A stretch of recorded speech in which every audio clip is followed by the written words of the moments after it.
여러분 안녕하십니까? 여수 MBC 뉴스투데이입니다. 여수 지역의 관광객이 늘고 있는 상황에서 밤바다와 연계한 먹거리촌이 잇따라 들어서고 있습니다. 낭만 포차부터 야시장까지 야간의 새로운 볼거리로 관광객들로부터 좋은 반응을 얻고 있습니다. 김종태 기자입니다. 밤이 깊어지면 여수해양공원은 아름다운 색깔로 옷을 갈아입습니다.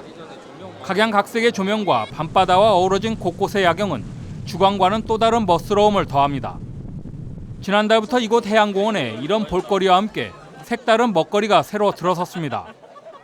중앙동 해안 200여 미터 구간에 포장마차촌이 조성됐습니다.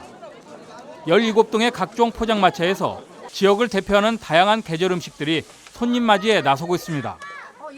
일부에서는 낭만포차에서 술을 판매해 밤바다를 조용히 즐기려는 관광객들에게 좋은 이미지를 해치고 있다는 지적도 제기되고 있습니다. 하지만 여수에서 하룻밤 묵더라도 야간이 되면 마땅히 찾을 곳이 없던 관광객들에게는 좋은 추억거리입니다.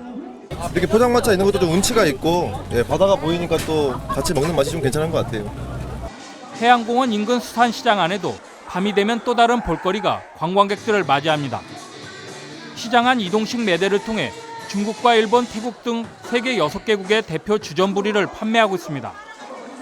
가장 비싼 주전부리라 해봤자 5,000원.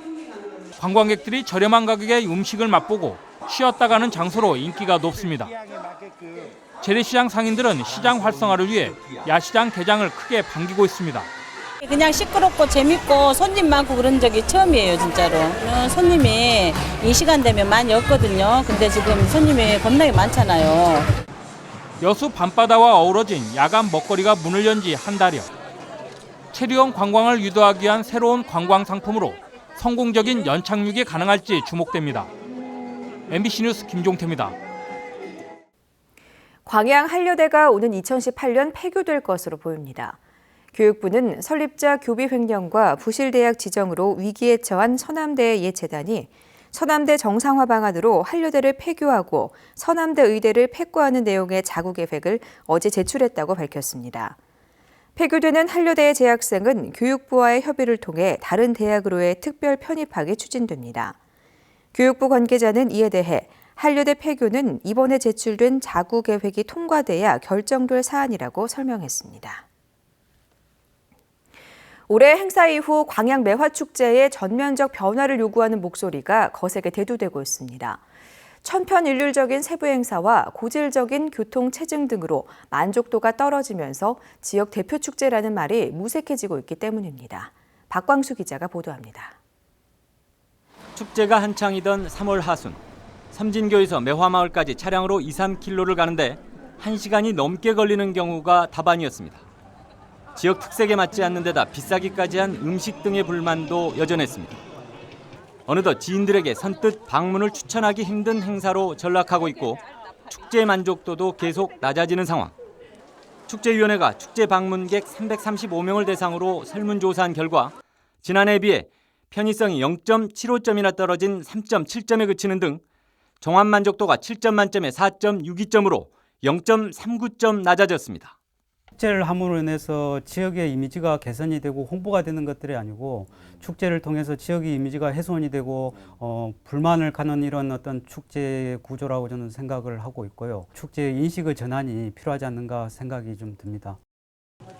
시 전역으로 축제 분위기 확산을 위해 도심 프로그램 개발이 필요하다는 반복된 요구에도 대책이 미흡했다는 지적도 나옵니다. 최근에는 품질 위주의 축제 전환이 이루어지지 않는다면 폐지하거나 관광객을 대폭 줄이는 방향으로 나가야 한다는 역발상 제안까지 나왔습니다.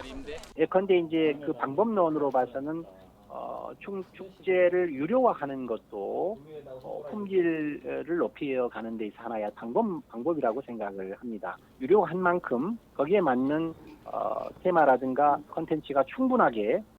내년이면 축제 20년, 인원 동원형으로 몸집만 키우려는 경직된 발상은 이제 성년을 맞는 매화축제에 어울리지 않는다는 비판이 나오고 있습니다. MBC 뉴스 박광수입니다. 고흥군이 지역 농민들을 대상으로 한 농기계 임대 사업을 확대 운영합니다.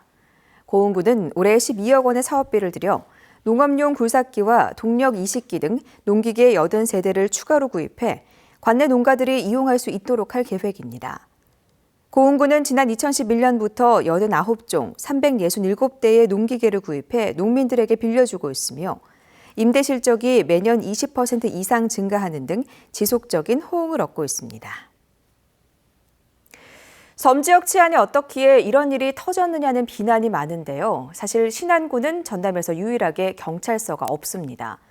염전 인권유린 사건이 터졌던 2년 전에도 섬의 특수한 여건을 감안해 신안경찰서를 설립해달라는 요구가 컸지만 여태껏 달라진 건 없었습니다. 양현승 기자입니다. 섬으로 이루어진 신안군은 자체 경찰서가 없습니다. 대신 목포경찰서가 15개 파출소를 운영하고 있습니다. 신안군 인구는 4만 4천여 명. 파출소 경찰관은 91명인데 조별로 교대하는 근무 방식을 감안하면 실제 치안 활동 인력은 그 절반인 40여 명 수준입니다. 사실상 경찰관 1명이 1,000명 이상을 책임져야 하고 경찰관이 단 1명만 배치된 치안센터도 21곳에 이릅니다. 밤에 일어난 사건 나오지도 못해요. 배도 없고 6시만 되면 배가 없으니까. 신안경찰서 신설 요구가 시작된 건 10년 전인 2007년부터 염전 노동자 인권유린 사건이 불거진 2년 전에는 정치권에서 치안 강화에 관심을 가지며 신안경찰서 신설이 급물살을 타는 듯했습니다. 하지만 지난해 행정자치부를 설득한 뒤 예산을 쥔 기획재정부 문턱을 넘지 못했고 올해도 결과가 미지수입니다. 2007년부터 꾸준히 정부에 경찰서를 신설해달라 요구를 하고 있지만 아직 그 예산 상황 때문에 지난 2011년 한 해 1,000건도 안 됐던 신안 섬 지역 112 신고는 4년 뒤인 지난해 7배 급증한 5,000건에 육박했습니다. MBC 뉴스 양현승입니다.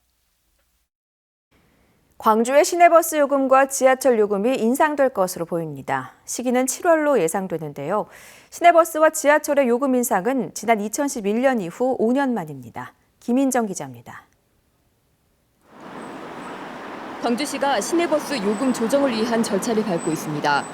이번에 요금이 인상되면 2011년 7월 이후 꼭 5년 만입니다. 그 사이 운송원가의 80%가 넘는 인건비와 연료비 부담이 늘면서 요금 인상 압력이 높아졌습니다.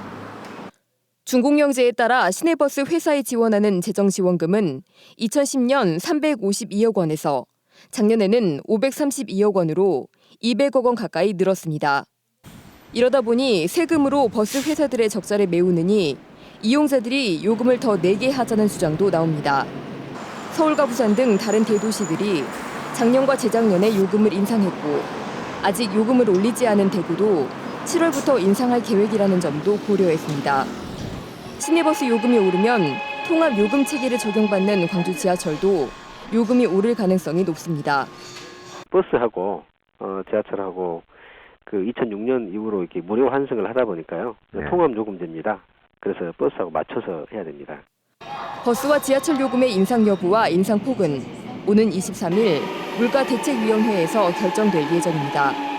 다른 도시들의 사례 등에 견줘보면 7월 1일부터 성인 요금을 기준으로 150원 안팎 인상하는 방안이 유력해 보입니다. 현재 광주 시내버스와 지하철 요금은 성인 기준으로 현금은 1,200원, 교통카드는 1,100원입니다. MBC 뉴스 김인정입니다. 현충일 연휴 기간 동안 순천만 국가정원과 순천만 습지를 방문한 관람객 수가 15만여 명에 이르렀습니다. 순천시에 따르면 지난 4일부터 6일까지 3일 연휴 기간 동안 순천만 국가정원과 순천만 습지 방문객이 15만여 명에 이르렀으며 특히 둘째 날인 5일 하루 동안만도 7만여 명이 방문했습니다. 한편 순천만 국가정원에는 올해 들어 현재까지 227만 명이 방문해 지난해 동기 대비 20만 명이 증가했으며 올 한해 500만 명 이상이 방문할 것으로 전망되고 있습니다. 동부권 중소기업들을 상시 현장 지원하기 위한 전남도 중소기업 종합지원센터 동부출장소가 어제 순천 신대지구 내에 문을 열었습니다.